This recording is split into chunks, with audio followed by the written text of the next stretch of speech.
What's up, otakus? Yeah, I know I put out a video saying you wouldn't see me for a while because my computer's on the fritz. We basically need to get a new computer. Um, the update has, I think, a Microsoft update isn't gelling with this particular. Uh, it's a Think Center Lenovo Think Center. I don't think it's syncing right now. So whatever the reason, it's not booting. It's just looping and restarting and not. I mean, they give me an option to go in and I guess do settings and whatnot, but there's a password associated with the account that this is on, and I've tried every password known to us, and it's not letting us do it. So it was time to upgrade anyways. So I think the plan is to upgrade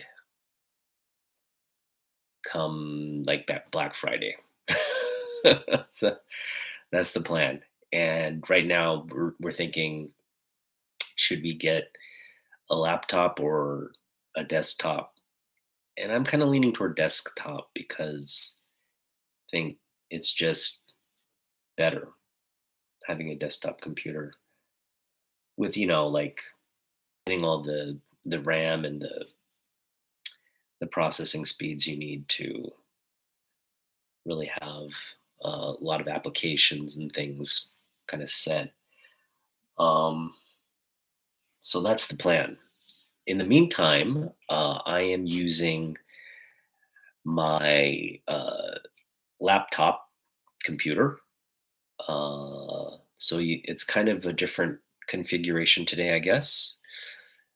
Uh, and hopefully the mic is working. I'm assuming the mic is working and audio is coming out. I guess I'll know for sure once the live stream ends and I rewatch this. But yeah, I mean, we're gonna do some grade along, um, and I'm kind of we're kind of in the thick of Jim Lee's Uncanny X-Men run, which is, I think, it stands the test of time. Um, for Jim Lee. Jim Lee has obviously evolved as an artist, and he's definitely picked up tricks of the trade here and there. But essentially, the his core talent, which was developed during this period, his early period at Marvel, it's stayed consistent. I mean, the goodness you see in these on the covers of these this run, Uncanny X-Men run, is as good as what he's putting out now. I mean, obviously now, um, I think the overall product, if we're talking about comic book interiors and cover, is more polished because uh, the color ring techniques are better. You can add a higher array of um, palette in terms of color ranges, and but essentially that Jim Lee Scott Williams, you know, uh, collaboration and effect that was developed at Marvel, that stayed kind of consistent and together over the years, and it's just morphed and evolved into really, um, really. I mean, some of the covers and artwork that he and Scott put out at DC are, you know, um, just top quality, um, and really comic book artwork at its pinnacle, at its peak, right? But I guess my point is the stuff he did at Marvel was something, it was a foundation he built upon. And it's not all that much of a separation. Yeah, I think the DC stuff, um, given all the his evolution as an artist and all the sort of technological advances that have been made with color and digital rendering to comic books, that's obviously improved. Comic books are definitely, like when this was published, this was still on kind of newsprint paper, very poor quality paper. Um, Whereas today's paper is higher in quality, definitely in terms of resolution, again, the color palette, um, and the overall just lines and how clean the artwork um, is, you know, markedly improved from this era of comic books. But it was a sort of an industry-wide evolution, so it's not like Jim Lee did all this stuff by himself. And I think at the end of the day, Jim Lee, he's a better artist today than he was back when he was doing this X-Men stuff. But you could argue that this X-Men stuff is some of his best work in comic books, and I wouldn't necessarily disagree with that because you're talking about subject matter, just iconic imagery, and kind of what set him apart from the rest of his peers. And that, um, he's still kind of. I've seen Superman covers where he's still using that Captain America, kind of image where he's jumping out.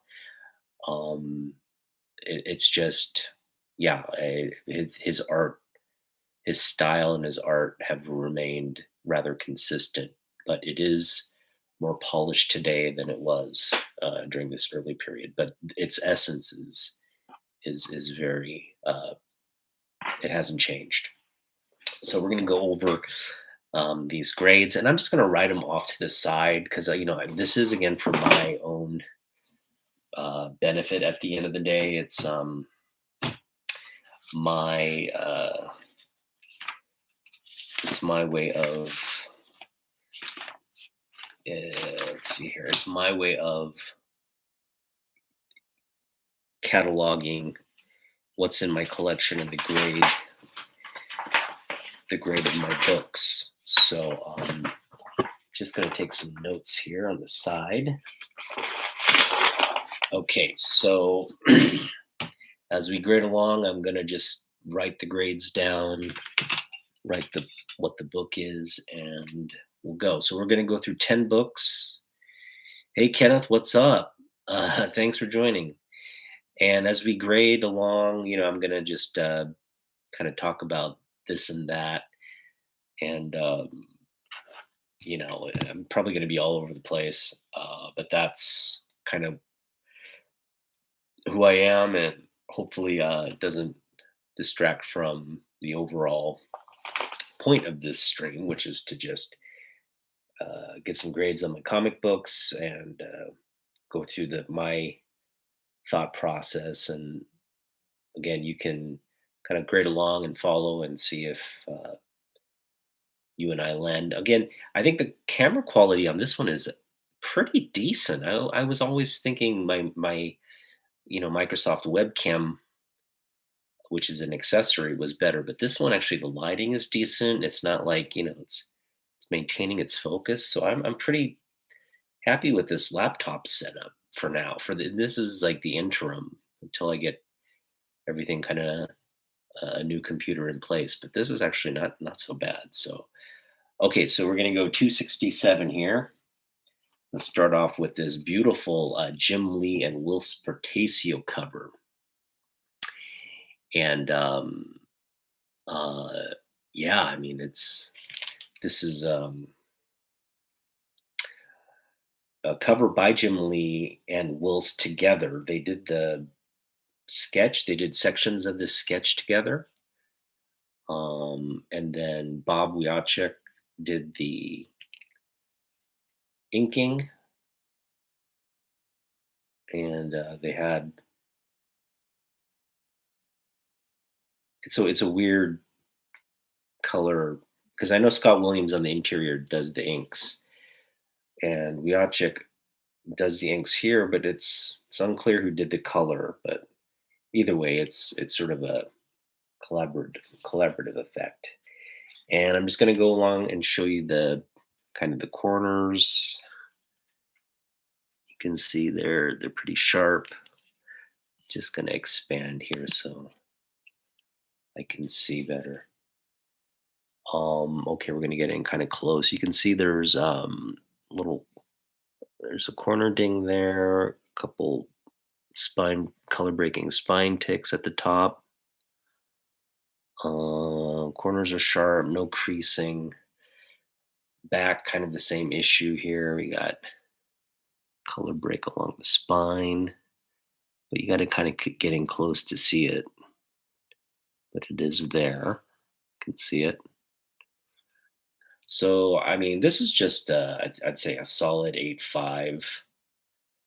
Um, Nothing glaringly bad, just an accumulation of really minor defects. Overall, presents very high grade. Again, it's just the sort of the color breaks along the spine, that little dented. It's not really a big dent, but there's a little, you know, the corner there isn't. What would you call that? And it's just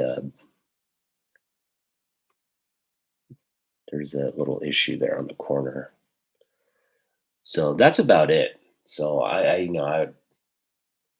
grade this a solid 8.5.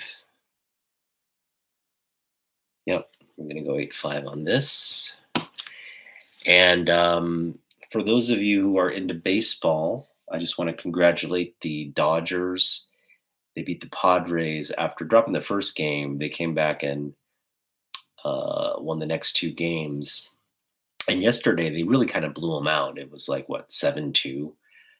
Um, but man, Shohei Otani, he just basically willed them in tough spots, and that the second game they won by just a run, and then the second game he hit the go ahead, and they didn't look back. I mean, it was um, good offensive production from them yesterday. So it's good to see them playing well heading into the playoffs.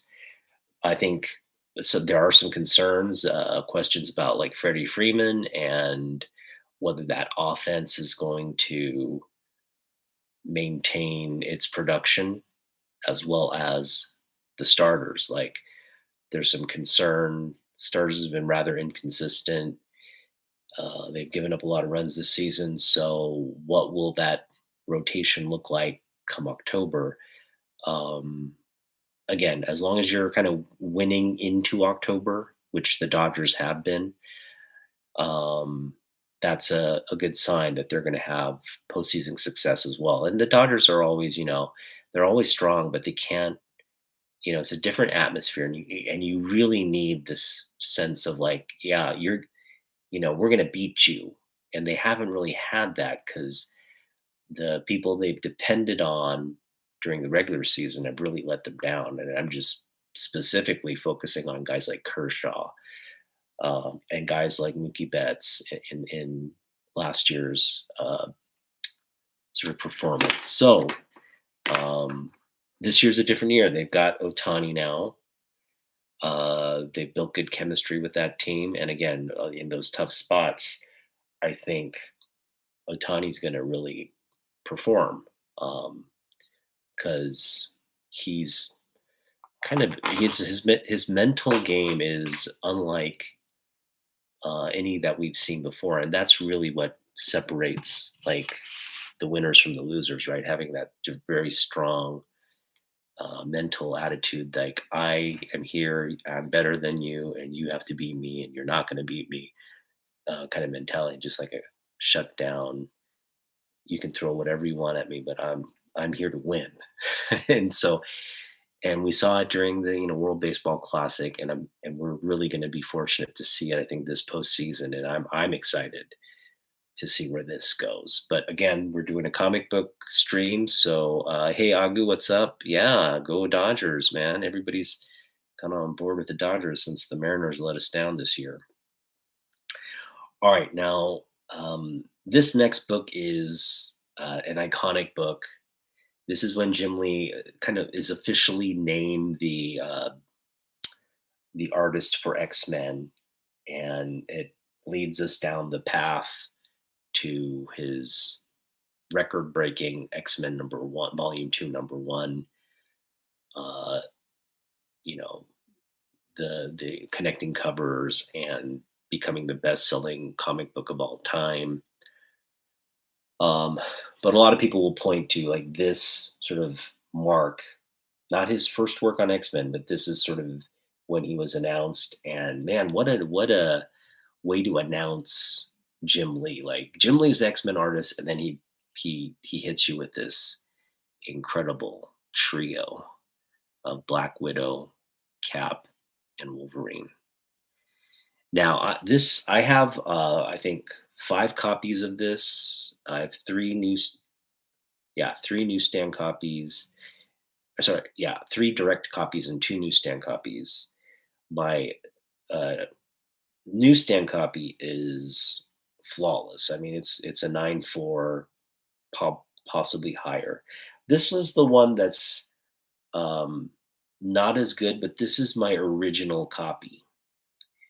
And in fact, I think I showed this off when I went to my sister's house one day, and I brought back a bunch of cards and books from that my parents had, um, and it was at my sister's for some reason. But I brought a lot of that stuff back. This was one of the books that we found there, and again, this is from my original collection. And I'm just gonna kind of show you. Okay, we've got all the makings of a near mint book here.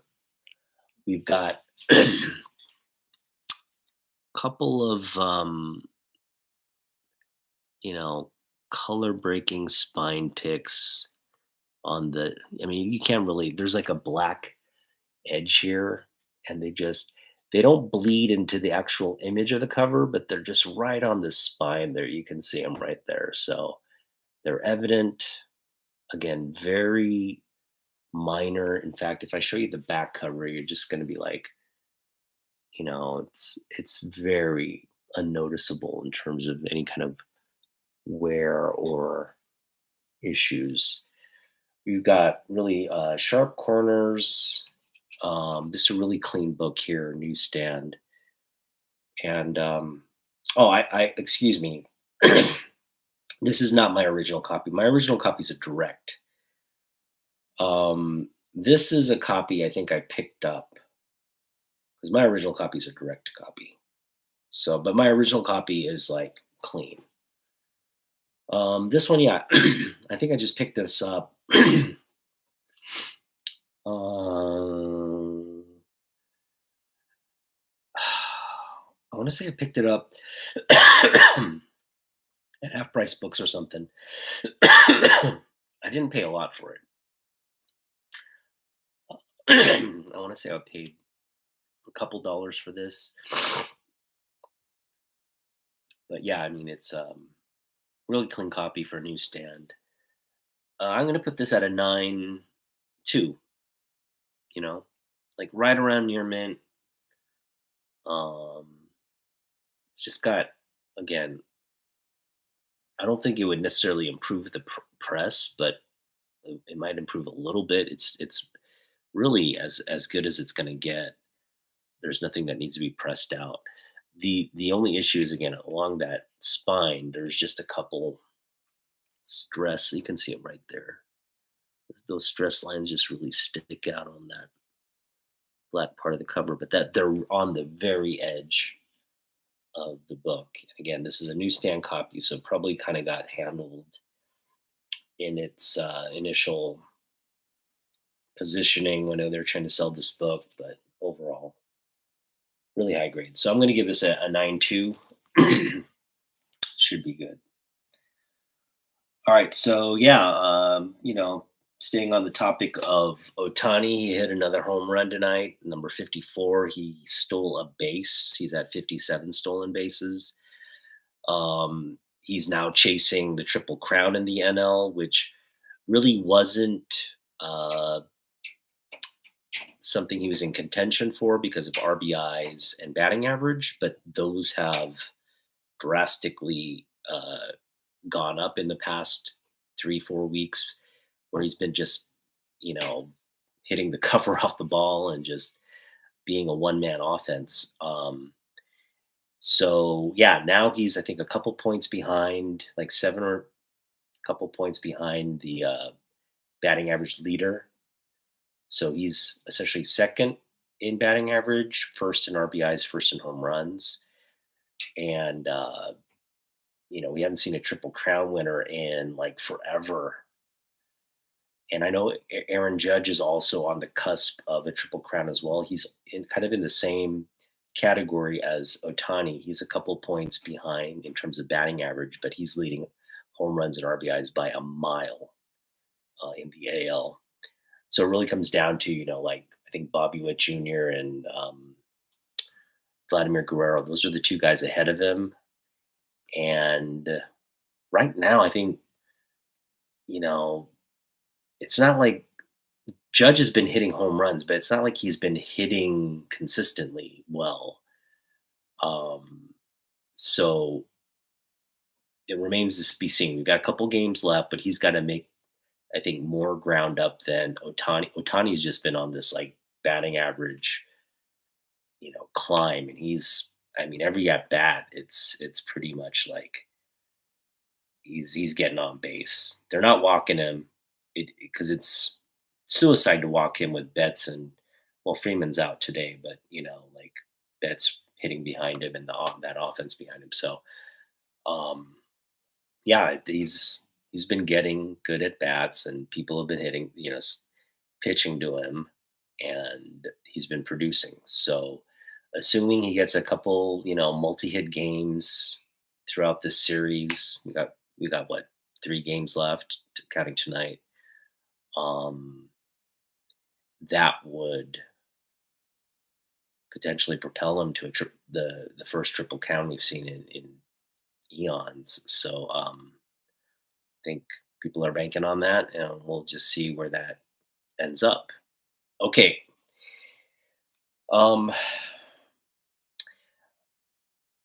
Next, this is again, this entire run of X-Men is really when I was kind of just obsessed with picking up X-Men books. Jim Lee, I was into X-Men books before Jim Lee debuted. I was reading Mark Silvestri, Arthur Adams, not reading. I was reading the books when they were doing a lot of the artwork on X-Men. And yeah, I mean, it was I didn't wasn't picking up every issue, reading every issue, but I was definitely engaged. I think when Jim Lee started, I made a concerted effort to try and pick up as many books. And um, this is another one of the books I had in my collection. And again, like Havoc. Havoc is Alex Summers, Scott's younger brother. And Havoc was always one of my favorite characters in the X-Men. And he had this great suit. He had just those, the plasma power um, that was very powerful. And yeah, I think during my collecting era, he was kind of like one of the central X-Men versus the original, group of the original class of X-Men. And this is just an amazing cover. Um, you know, I don't know too many. I know Neil Adams did a great Havoc cover, but I mean, you don't see like Havoc up front and center with that, with his abilities there. So this is just another newsstand copy here. We've got X-Men 270. This is really clean. I mean, I'll just show you the back first. Um, yeah, just really hardly any color break there. The front is also very clean. Corners are sharp. Everything on this book is looking fabulous. And I wish I could tell you where I picked this up. I might have picked it up at Comic Con when I first got back into comic books. I might have picked it up there. Now there is an issue. Doesn't break color, but there's a little bit of a bend there. I don't know if you're going to be able to make it out. Yeah, there it is, right there. Well, maybe it breaks a little bit of color. That one can be pressed out. So I'd just go 9.4 on this. This is a 9.4 near mint copy of really just incredible. You know, he's breaking apart the trade dress X-Men there. That is just dope. That is a dope cover. So I think, you know, Jim Lee on this run of X-Men, he does not disappoint. And he's selling these books. I mean, every collector I know is into the X-Men. I mean, this is just every page. You know, all the artwork in this is just Lee Williams' magnificence. So, um, yeah, just great to kind of look back on these books and remember, you know, how they made us feel. All right, this one is again very similar to the 268 we just looked at, or previously. Um, Start with this back spine, kind of give you an idea of what the spine looks like. Just really minute, like color breaks, kind of like that 268 previously.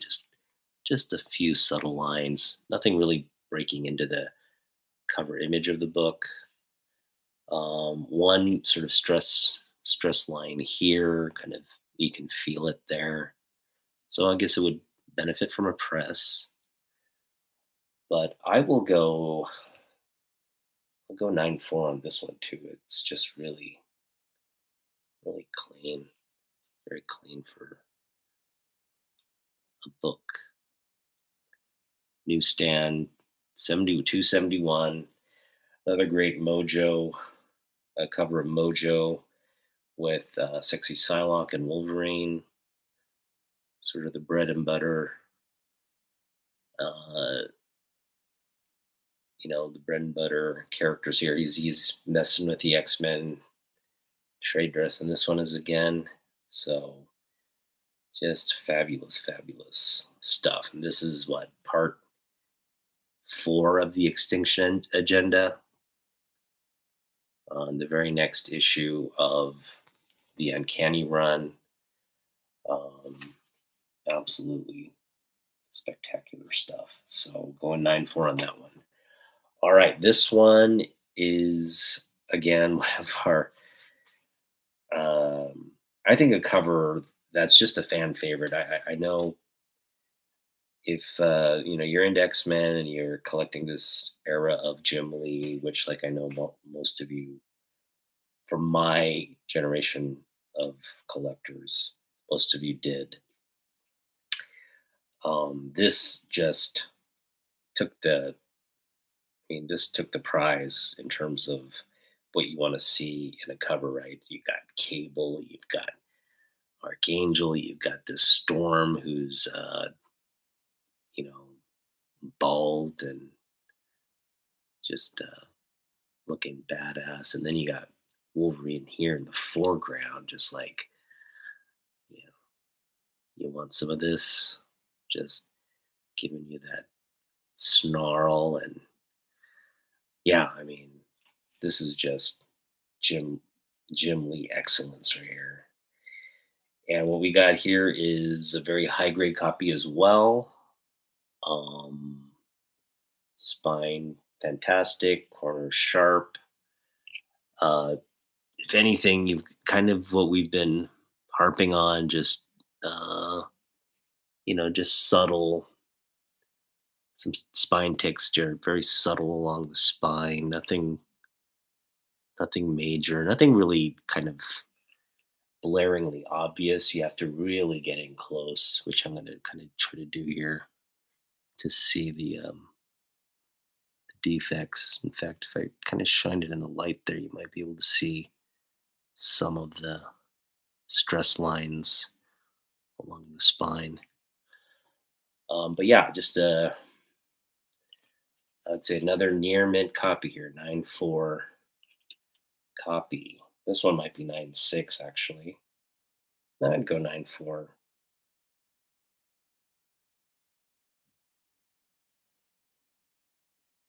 I don't know. That spine's really clean. I'll go 9.6 on this one. 272. That's a direct edition, by the way. 9.6 on the 272. All right, this next one is another fantastic cover where you see Jim Lee art on the back and the front. You got this Punisher video game ad. Sure, Jim Lee did not get paid for that.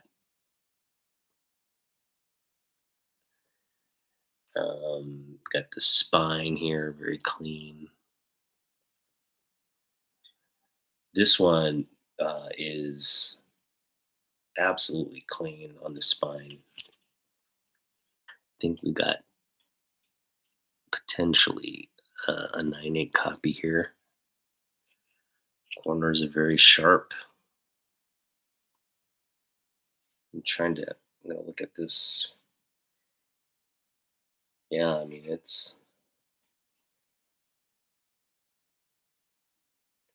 well, we've got a little bit of a miswrap here on the bottom. So that miswrap would disqualify it from a 9.8. So we'll go 9.6 on this one. But man, more Jim Lee goodness with the characters there. Look at Psylocke, man. Look at those legs. Newsstand. So yeah, I'm gonna go 9.6 on this one. Really, really, really clean copy. Just the miswrap is kind of what's setting us back. All right. This is very clean.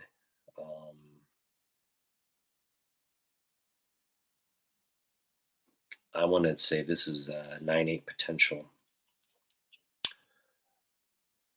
No risk misrep on this one. Just very clean spine there, as you can see on the back and on the front.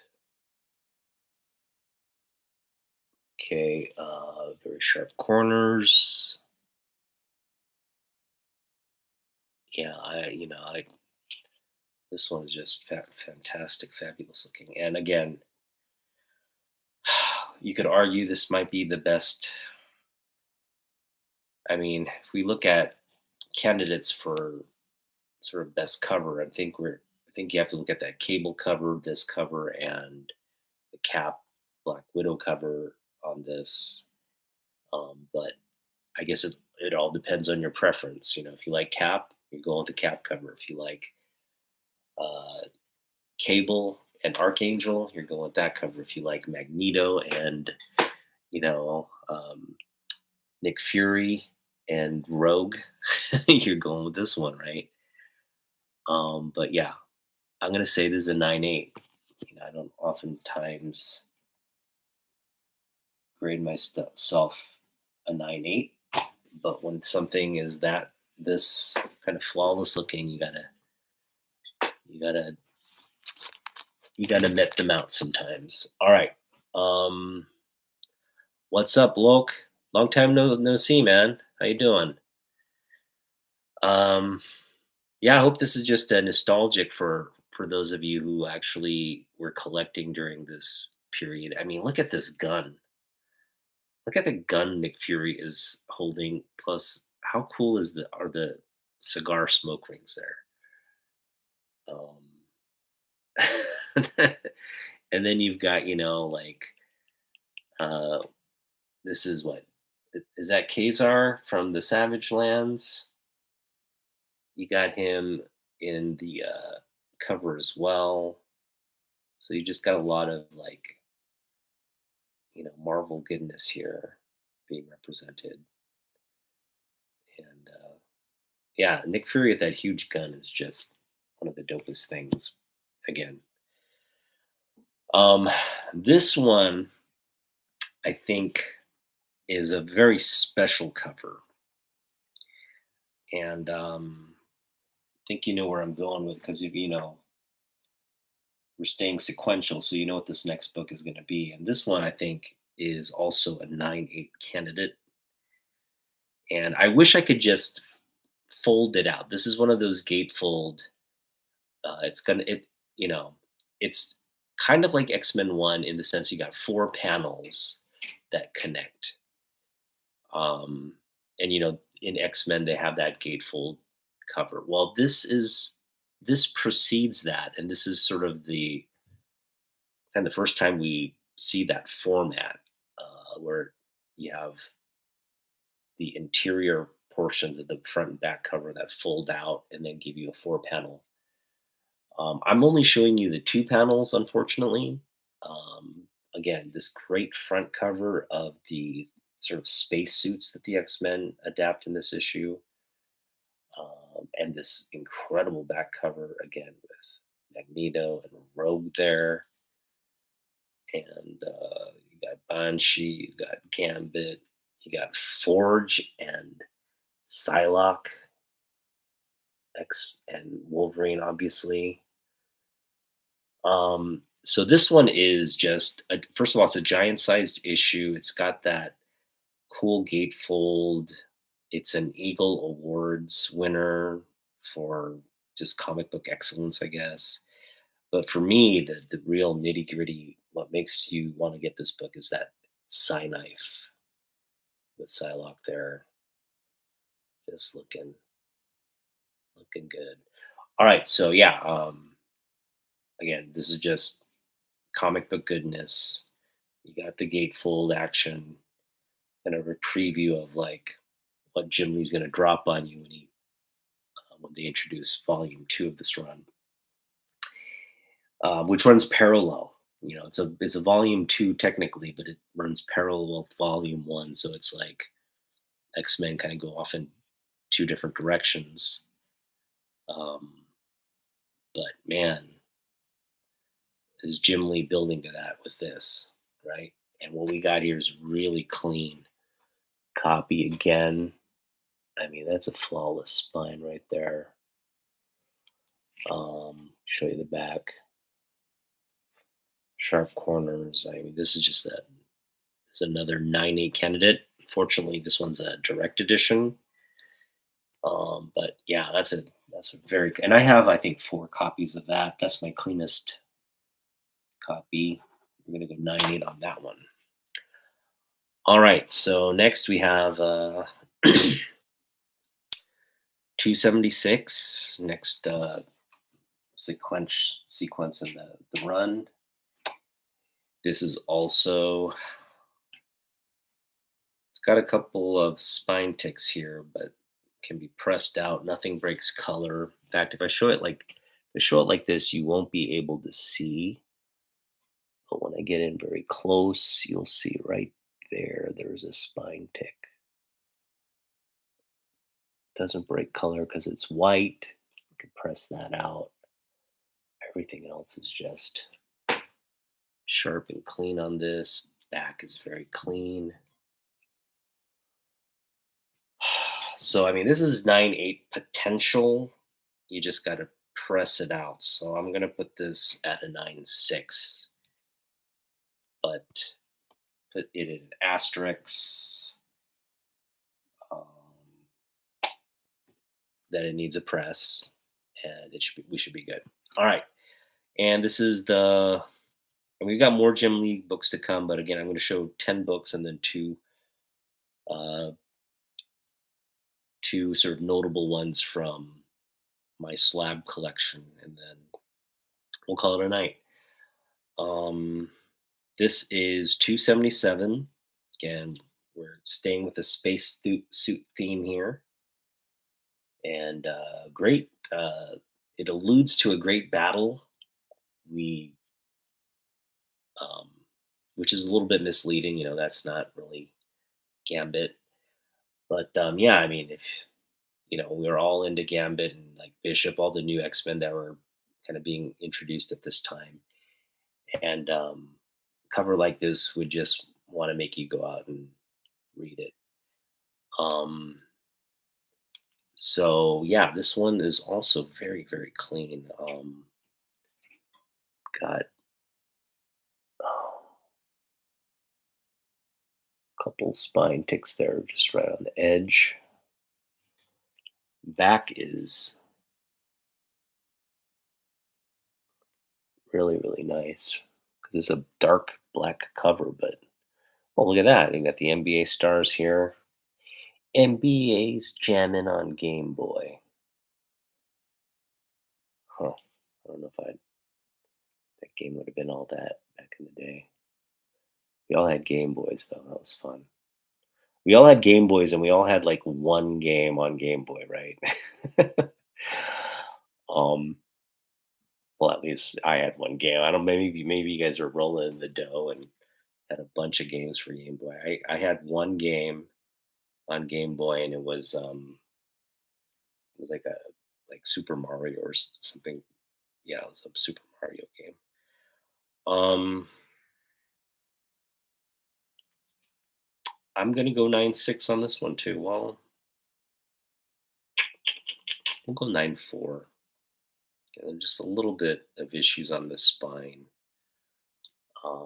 which you can see kind of right there. It's so negligible, though. I mean, you really have to like look, like right there, right here, the problematic area, and it's really localized to that spot on the book. It doesn't extend to the back very much. Um, but it is a flaw, so we'll just go. It's a 9.694. That's an issue that you really can't really press out. Could it breaks color. So we'll go 9.4 on it.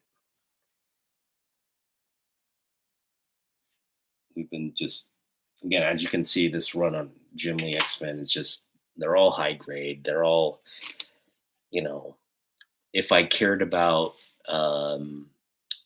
what CGC said or what grading companies thought of what these grades are, if I cared about that, I might consider getting these slabbed and wasting a bunch of money. But um, I would prefer to just I trust my grading. I trust. I figure I could work at CGC. Like I'm sure there's a layers of training and like protocols involved in their system. But at the end of the day, when you're just talking about grading a book and landing on something that most people would agree that this is that and that, I feel like I'm already there. Like I don't need to, you know what I mean? Like I don't need to go through some kind of like protocol in their system of numbering all the little flaws and like how that knocks off. I know there's a very scientific method to it. I just don't, like, you know, sometimes all those little minor flaws to degrade it just one tenth of a point or something like that, just or 2/10 of a point seems a little ridiculous to me. And hopefully it seems ridiculous to you too, because um, the slab market has really fallen off in terms of demand and in terms of pricing. So a lot of it, I think, is just like you just can't trust even on a eBay post where they post a lot of like close type photos where you can really zoom in and see. You just don't know what you're going to get at the end of the day, right? You don't know if that slab is being misrepresented in those photos, um, and how accurate and consistent that the grading is with that particular book, because there's just been a lot of sort of misgrades and a lot of issues and a lot of just funny business going on with like people replacing books. And it says first print, but you're getting like a reprint, or you're getting a book that was that initially a 9.4, but they somehow got an 8.5 in there. So now you're just like looking at an 8.5 book, but you paid 9.4 prices. A lot of that going on in the hobby, and it's really, I think, um, it's caught up to itself. I think a lot of collectors are just weary of trusting some of these sellers and um, just get writing blank checks for books that probably a little overpriced, given where CGC grading and all that kind of took off, and now where it's dropping. So hopefully you didn't go out and buy a bunch of slabs over the past couple of years and you stuck with raw. I think raw prices are, even if you kind of overpaid for stuff in raw, you're not going to get fleeced. You're just not going to be able to sell them, you know,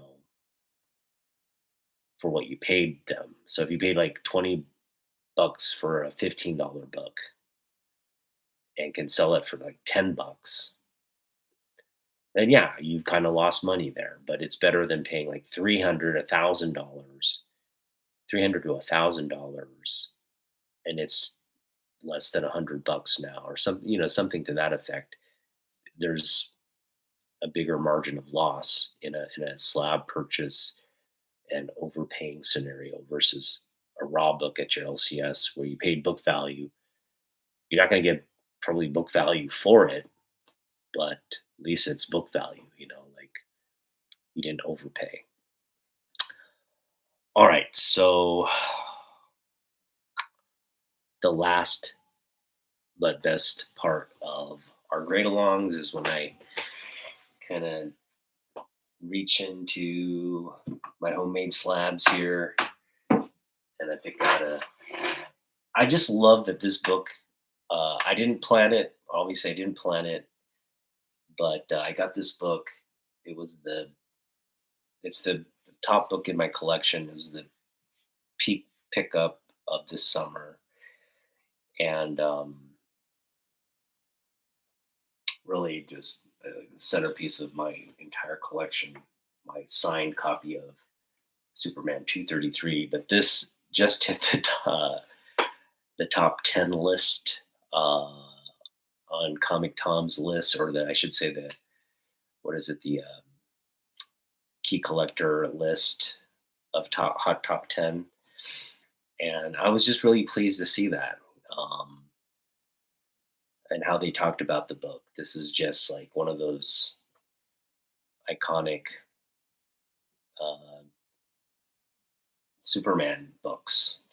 It's just, if you're collecting Superman, you want to have this book. And again, I got a really, I think I graded this as a 6.5, potentially 7.0 copy, potentially 7.5. Anyway, I think it's like a fine, it's a fine plus. I put it at a fine plus copy.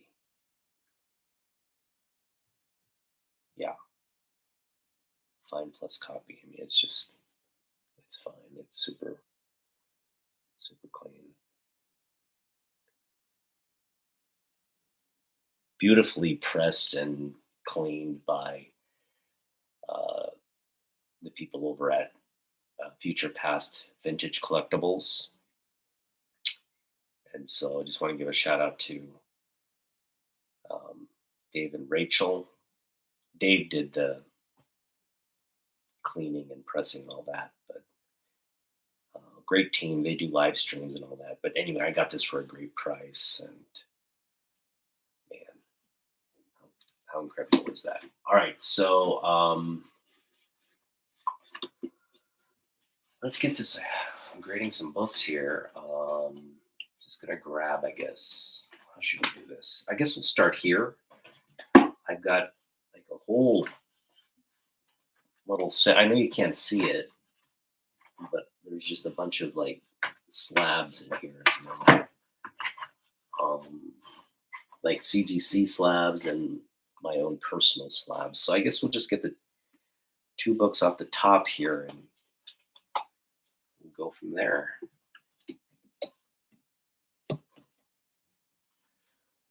I guess we'll start with this one. This is a book. I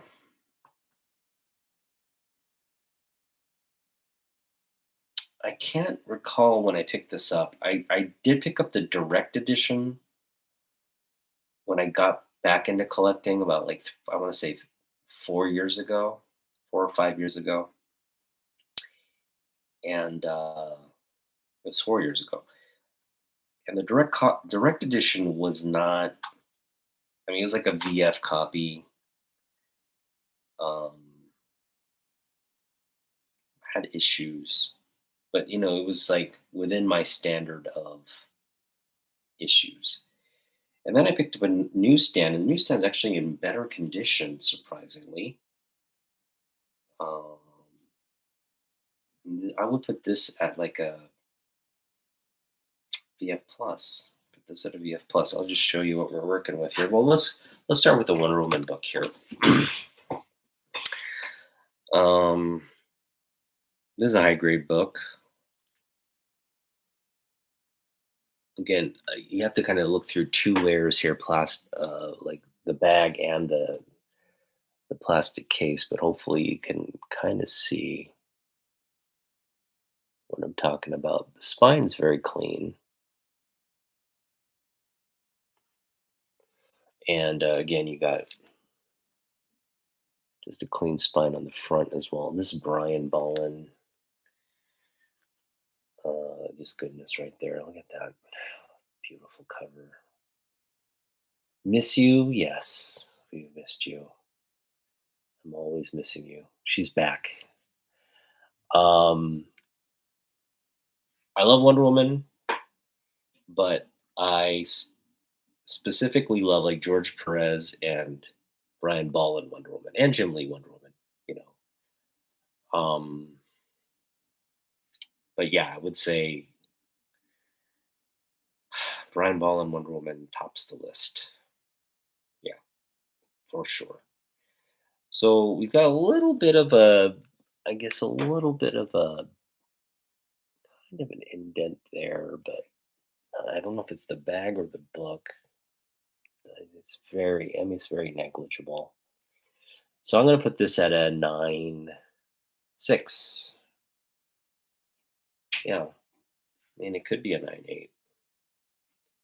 Just think there's a little bit of a staple kind of issue there. Nothing major, but right, right there, there seems to be a little bit of a staple.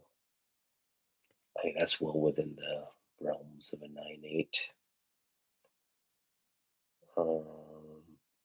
Nothing that breaks color though. That's the really nice thing about this book.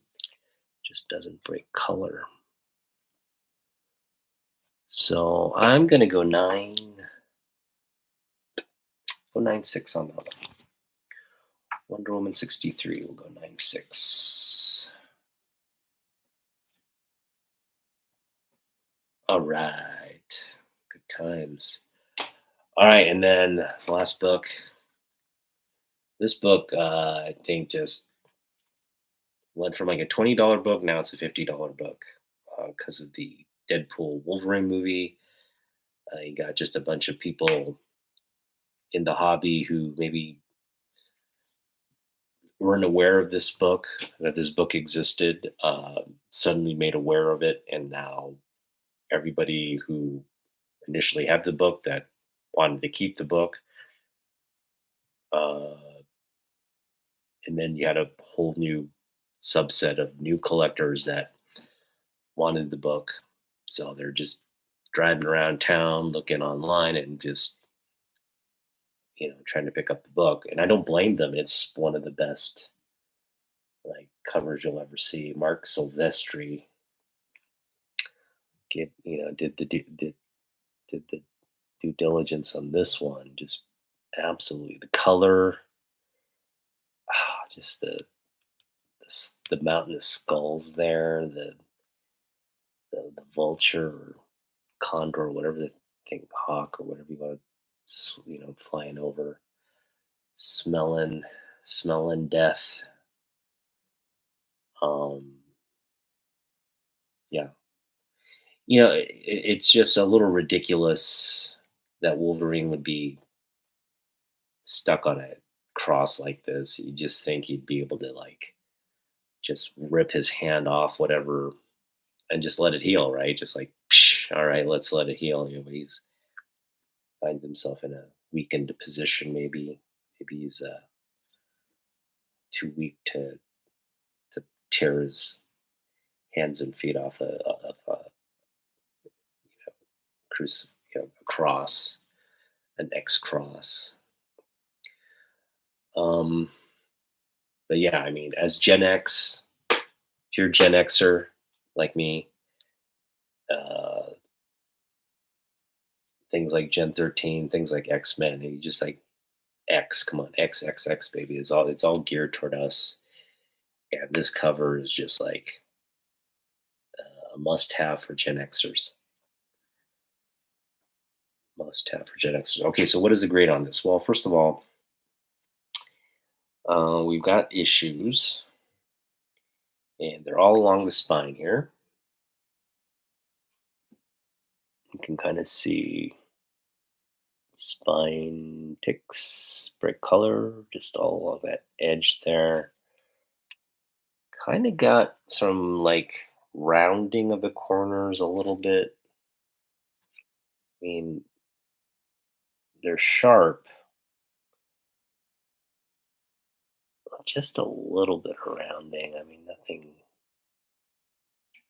too crazy. The back is really clean because you got white. But then again, when you look on this spine, you'll see all the little. So this could definitely improve with the press, I think. Um,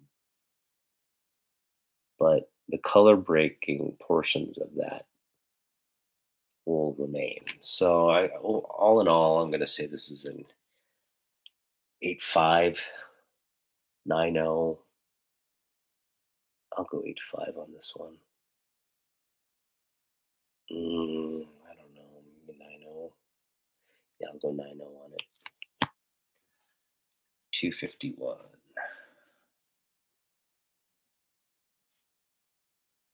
We'll go 9.0. All right, and that is our grade along session for today, folks. We will be back with another edition very soon. I am getting a book tomorrow, so I'll probably unbox that live with this similar setup when we get it tomorrow. And that's a book I think it's going to surprise a lot of people. Um, it's not a book that I normally target. It's not an artist that I normally target, but I got it at a really fair price, I think. It looks like it's in great shape. And it's a signature book, so we'll unveil that when we get it tomorrow. I guess we'll just finish with thoughts. Right now, it's incredible to see. I think Superman, the Christopher Reeve documentary, is hitting select theaters, and what I really, not that I expect people to go out and watch it and it to be like this box office hit, no, but a lot of people are going to eventually see it. I don't think people are going to be like going out in droves to like wait in line at the movie theater. And it's not going to be like, again, this box office phenomenon. In fact, I think the box office numbers are going to be rather, modest. But, um, this thing will make its way to like streaming. It'll make its way to like DVD. It'll make its way. A lot of people are going to have eventually have access to it where they can watch it at home or own it or whatever. And that's, I think, where it's going to have impact. You're already seeing social media response to Christopher Reeve and who he was and what Superman was, and you're seeing this surge of interest by younger people. And that's really the people who need to be reminded of this. The people who are my age, they all know who Christopher Reeve is. They all watch the movie. They all um, know the tragic uh, circumstances around his health. And you know, again, this documentary does a deep dive into his personal life, into his work at his foundation, and shows another side to him. And now we all know of how him overcoming his tragedy and being a voice for people um, in his situation, the disability community. We know of his work in that arena, and yeah, and how just what a great public figure he was. Um, and after he and his wife passed, he's kind of been out of, I guess, the spotlight, and people weren't really talking about him.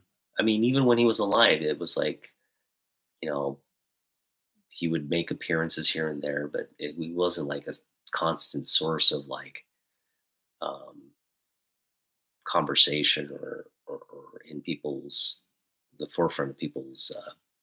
So much going on, in the late '90s and right around the turn of the century, the new millennia.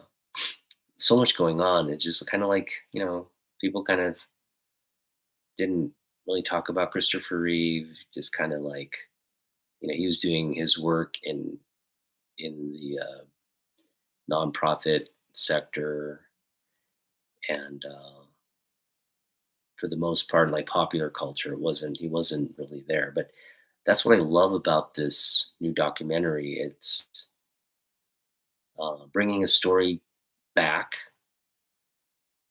um, and it's just he's like kind of becoming larger than life again. He was larger than life when he was in Superman, and when he was um, just living life post his accident. Um, a lot of people saw him as a hero, like a real life, hero, because he was advocating for those who maybe didn't have a platform or voice to advocate for themselves. And again, during his uh, life after his tragic accident, it's like that's where his focus was. That's where he spent a lot of his time and energy. uh, just bringing awareness, working on uh, research for people who have had spinal cord injuries. And this documentary is the focal point of the documentary is that work. And the focal point of the story is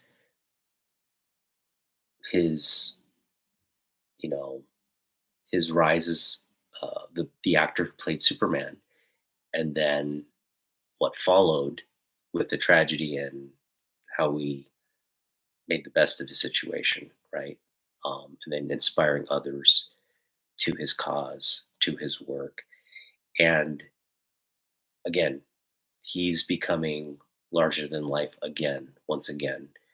And I think right now, the documentary is through just making people aware that this is who he was, this is what he did. Um, Hopefully, it will keep his legacy alive. And I love it. I love everything about how the documentary and how it's kind of being like revered, how he's being revered in the documentary, how he's being revered on social media, how he's being revered by a new generation of people, young people who are just getting to know his story and his work and his legacy. So, um, yeah, uh, it's really great to see, and it makes me happy as a Superman fan, as a Christopher Reeves fan, first of all, and then a Superman fan. Um, and I just remember, uh, when I was really into Smallville, I loved that show.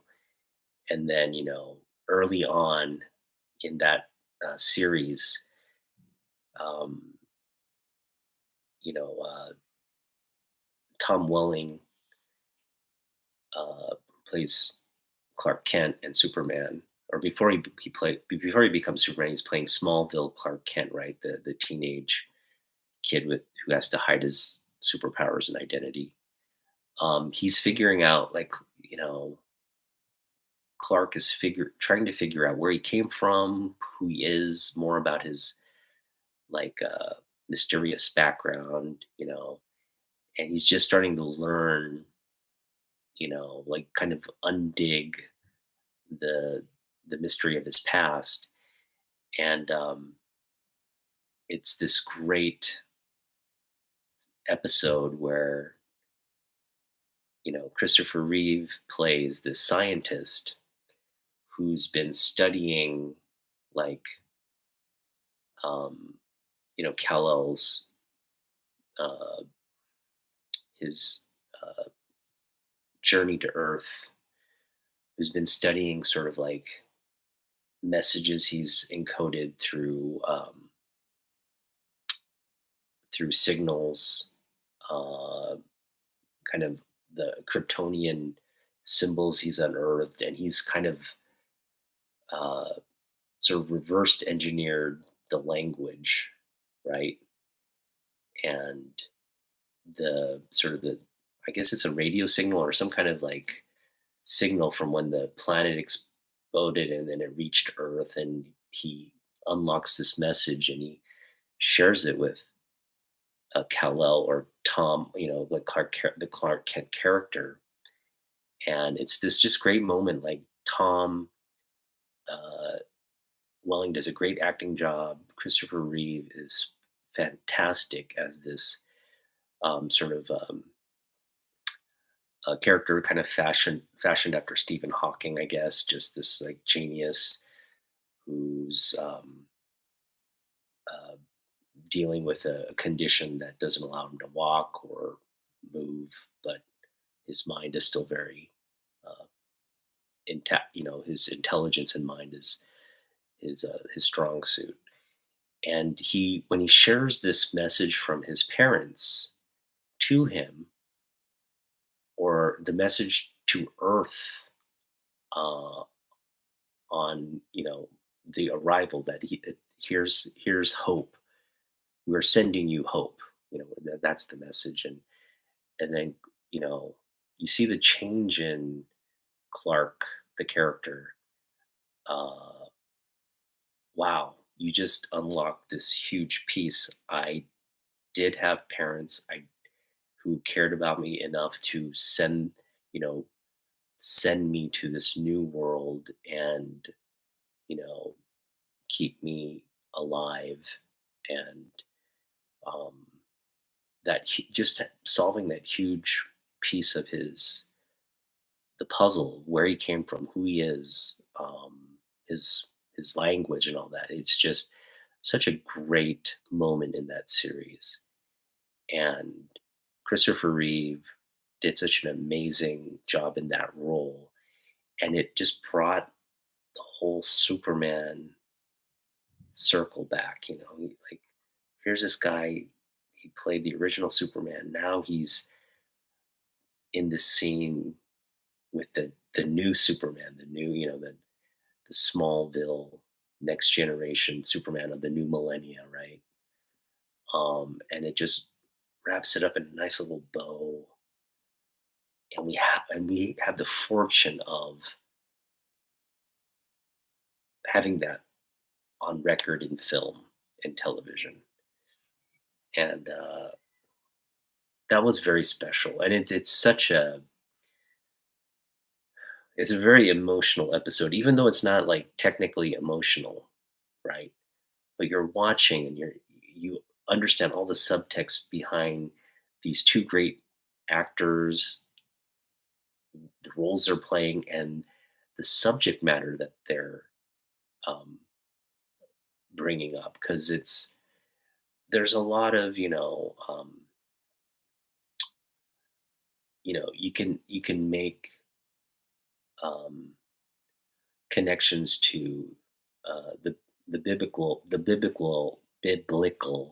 connection of you know us, the Father sending humanity this gift, his one and only Son, a miracle,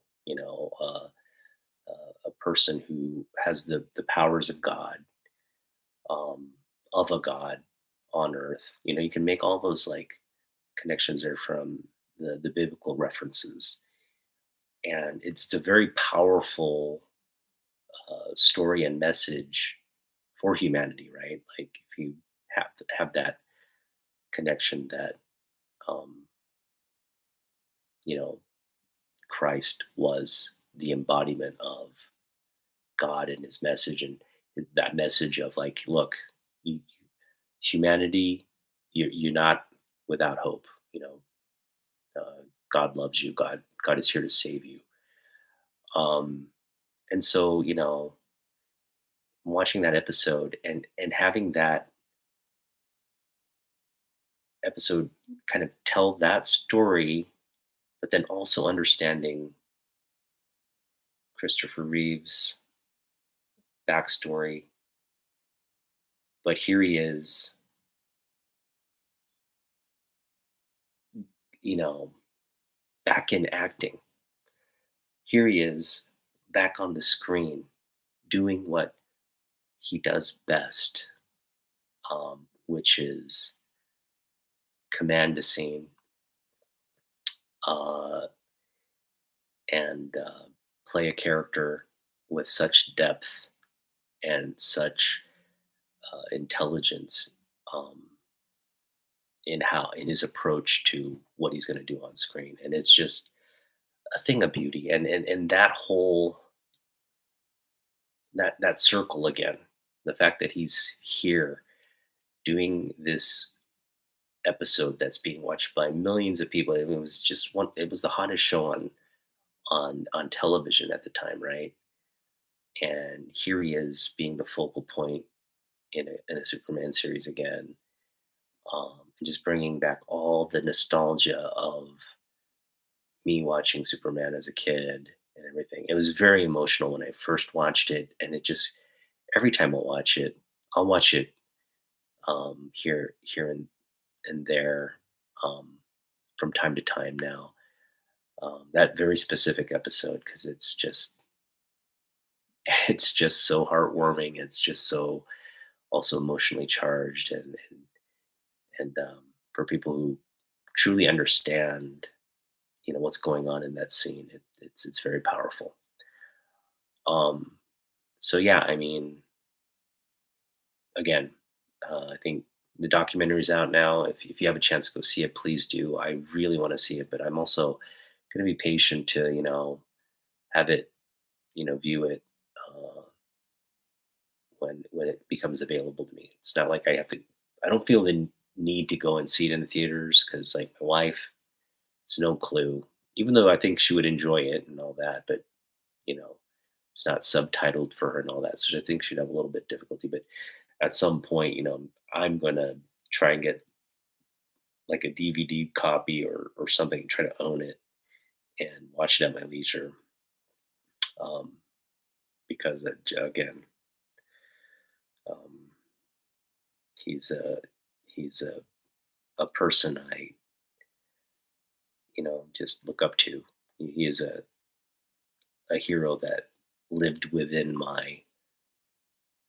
We were on the same plane of existence, um, and such a huge part of like developing who I was and how I saw the world, even just through that movie, that Superman movie, when I was what, 5 years old, um, 4 or 5 years old. Yeah, I must have been five. When I watched it, it was just so impactful, and it's seared my love of Superman into my soul. And I think that's the best compliment I think you could give an actor. Um, and of course, I was so young and impressionable and all that. But I mean, when you played a superhero to a small kid, and I think he talked about it. He'd go to like children's hospitals dressed up as Superman, and he'd see the change. These are terminally ill kids that he would spend time with in character, and he'd see the change in them and the hope it brought them, even though they were facing this, um, you know, uh, very tragic end to their young lives. Um, he was doing what his character was, kind of created to do, right? He was in comic books, it was to like, here's this guy who's doing these miraculous, stupendous things with his power and giving us all hope that there's somebody fighting on our behalf, somebody who's fighting for a better day, a better future for us. And Superman's that embodiment, and the fact that he was doing this in real life for tragically, terminally ill kids, and also doing it for kids who were completely healthy, who were just watching him on the big screen and wanting to be him and wanting to and believing in this character, um, believing in the hope that the character brought was absolutely marvelous. And what's incredible is Superman. He's a American cultural icon. I mean, this character has been with us now. It'll soon be. I mean, we're talking about we're approaching 85 years right now. Yeah, we're at the 85-year mark. Um, no, we're past the 85-year mark. Excuse me. We're past the 85-year mark. So he's been around for over 80 years, approaching 90 years. And within my lifetime, he the the legacy of Superman in comic books will have extended to 100 years, and that's quite uh, that's kind of like the Shohei Ohtani of superheroes. Maybe that's a bad example. I guess it would be like the Babe Ruth of superheroes, right? Like Babe Ruth, his legacy has now been. It's just his legacy is the game of baseball, right? Um, and he's larger than life. And now Superman, you know, is in that same vein in comic books and in just pop culture in general, right? Like how many characters that you read about in fiction have sustained itself for over 100 years in at the forefront of pop culture and modern culture. Uh, Very few.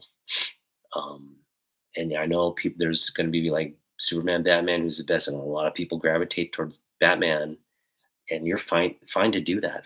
I'm just fine. But Batman, you're really clinging on to somebody who's taken tragedy and morphed it into his own personal mission. It's not a vendetta mission, but it's a personal mission to um, fight the evil that took his parents away. So it's more of a coping mechanism for him, maybe. But this flawed character, doing, kind of being a vigilante, and doing good things. Don't get me wrong, Batman's a hero too, but it's a very different character, versus someone who's just like from another planet. All these like he's invincible, right? To a certain extent, and um, just two very different stories, two very different backstories.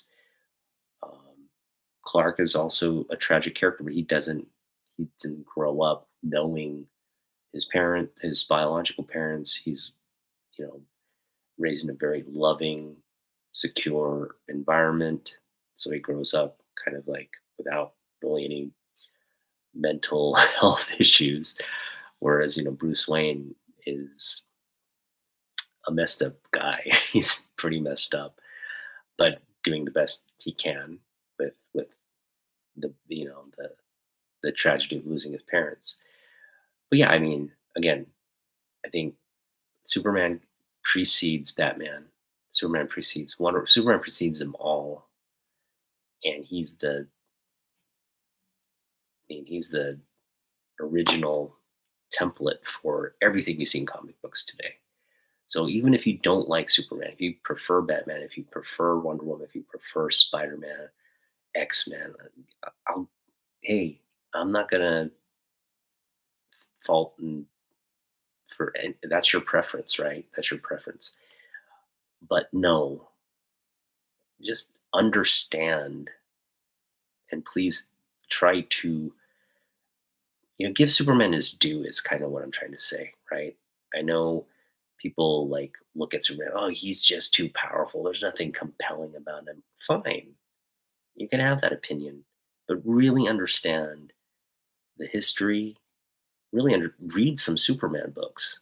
Before you make an opinion like that, don't read what you what you see in like a couple issues of Batman or something that you read where he makes an appearance. No, go back and read like Superman books and get a sense of like what this character was in the 30s, what he was in the 40s and 50s, what he was in the 60s, 70s, 80s, 90s, like just and he's hasn't been the same character, but in essence it's the same character, but there's been so many variations and so many characters and situations that he's had to evolve and deal with. He's a very it's a very complex story and character throughout the years, but ultimately it's like boom, I'm Superman. I saved the day. Go about your day and thank me later, kind of thing. So um, yeah, don't. You can have your favorite character, but just don't badmouth Superman. That's my only plea to the comic book community. I could care less if like you if your favorite character is like something obscure, or something popular like Wolverine, Deadpool, whatever. Like you could have your favorite characters and do all that, but just know at the end of the day, like the number one comic books, the number one priced comic book is Action Comics One, first appearance of Superman. Um, the longest running superhero is said character, and he's been on television, in film, in animation. Just he's been there throughout the ages, the past 85 going on 100 years. Um, he's just been there, right? So, in terms of longevity, in terms of, I think, importance to pop culture and American, you know, Americana, American folklore, definitely in the modern age, right? This is when comic books really took off, like during the post-war modern age. Um,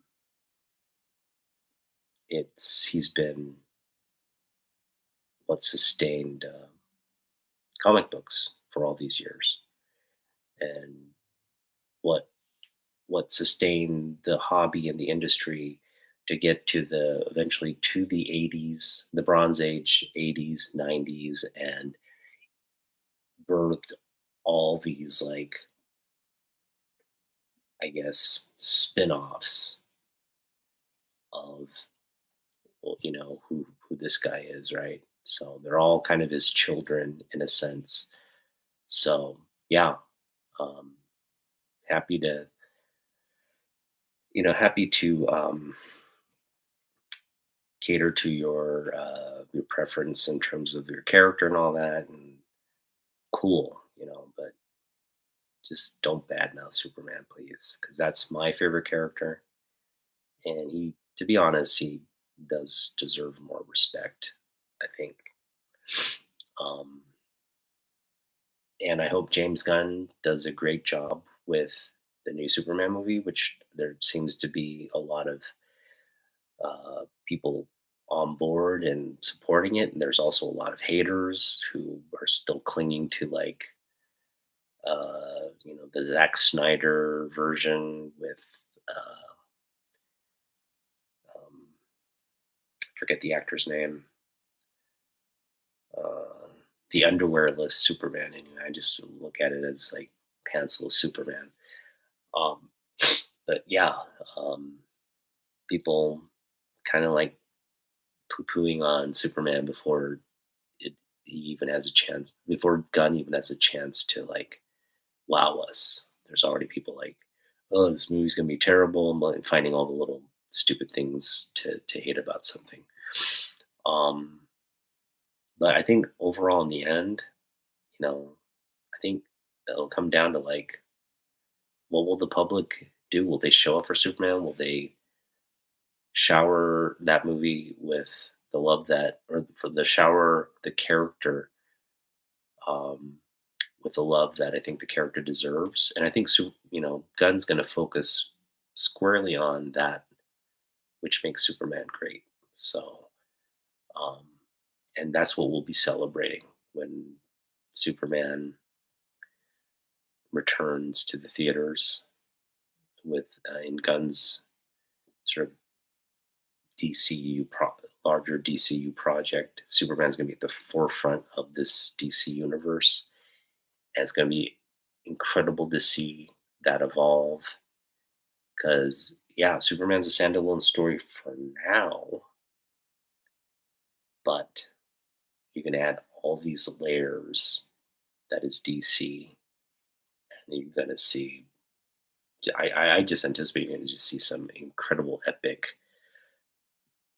uh, type adventures. So yeah, very excited.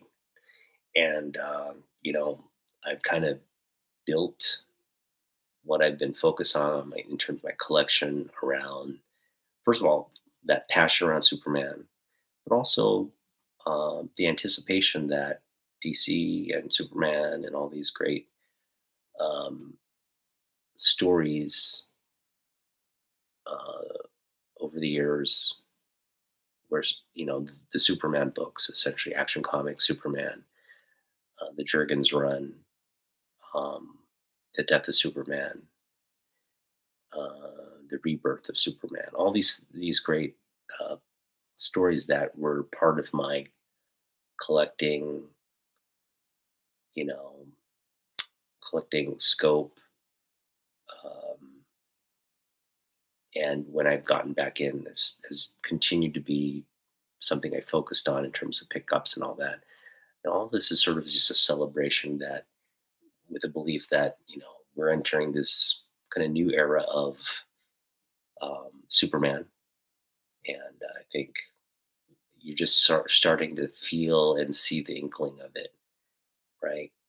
With the Christopher Reeve documentary, it's just setting the table, giving us a very nice, you know, uh, first course.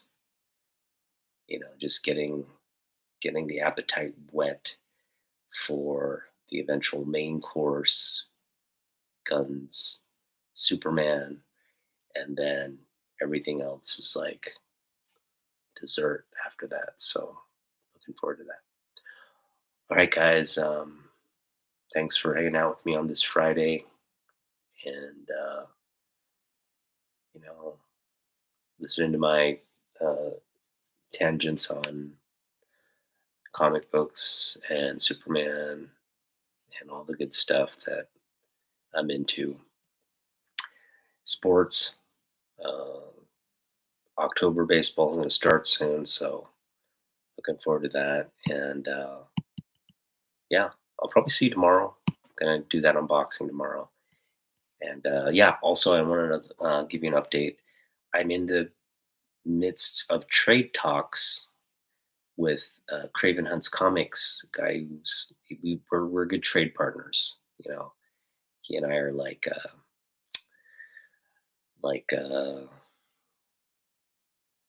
we're just two comic book collectors with very different interests that try to give each other what we want, and that's what I love about this guy. He's got great books. Uh, I have books that he wants at the moment, so we got a deal cooking, and I should be finalizing that later tonight and getting that in the mail probably by tomorrow. And we'll have his books. I'm only sending out one book. It's one for I think 6 books right now, which is kind of where the conversation's at. Maybe one for 9 books, somewhere around there. Um, but yeah, I'm getting multiple books for like a big book, and we'll go over what that trade deal is. It's still not finalized. We're still kind of in talks, but we're getting very close. So we'll I'll share what that is once it's here. All right, that's it. See you tomorrow for that unboxing, and yeah, write in the comments what you thought of this grade along, and we'll see you in the next one. Hopefully, come Friday, next Friday, do another grade along. Maybe this Sunday. Who knows? I'll do a fantasy wrap. I'm 3-0 in my fantasy league, um, and I think I'll go 4-0. The guy I'm up against, I'm projected to win. The guy I'm going up against doesn't have a very good team, but you never know in fantasy, right? It's just like a week to week thing. Hopefully, your team just outperforms the other. But as of now, I think still projected to win. We'll see what happens. So maybe I'll go over the where we are with our fantasy matchup on Sunday when we do potentially another grade along. So hopefully, I'll see you tomorrow and Sunday, and we'll see you in the next one. Thanks.